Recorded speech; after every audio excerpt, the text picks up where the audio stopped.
Vermutlich denkt ihr jetzt, der kann doch nicht autistisch sein. Tja, da wäre ich jetzt ein Gegenbeispiel. Auch Autisten können vor einer Kamera auftreten. Aber sie müssen das trainieren.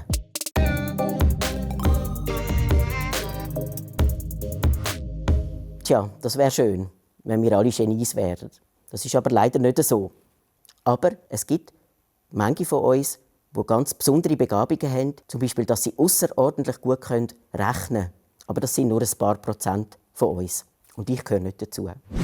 Also das stimmt absolut nicht. Auch Menschen mit Autismus haben Gefühle. Die Schwierigkeit ist es nur, dass sie es manchmal nicht so ausdrücken können. Es kann sein, dass jemand Fingerbewegungen macht oder die Finger gerne anschaut, um sich zu beruhigen.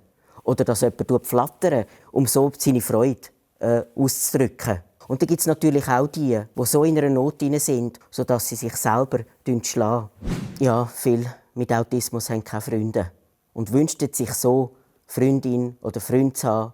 Und es macht es so schwierig, dass sie nicht unbedingt so gut ausdrücken können, wenn sie jemanden mögen. Und das macht sie oft sehr einsam. Autisten halten sich nicht an Umgangsformen. Das ist halt so eine Sache mit Umgangsformen.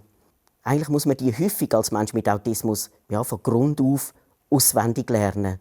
Weil die sind sehr unterschiedlich. Einmal sagt man «Hoi» mit Hand geben, einmal sagt man «Hoi» ohne Hand geben. Das ist alles sehr unstrukturiert für jemanden mit Autismus. Also nein.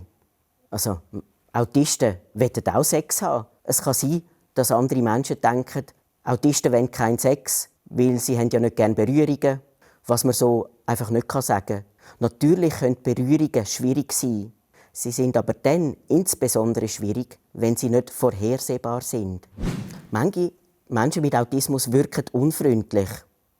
Aber das hat damit zu tun, dass es für sie nicht so einfach ist, Mimik und Tonhöhe so alles einzustellen, damit es freundlich überkommt. Also mein Wunsch wäre, beschäftigt euch miteinander, also ihr Menschen mit und ohne Autismus, damit ihr lernt, wie es Gegenüber wahrnimmt, denkt, fühlt und liebt.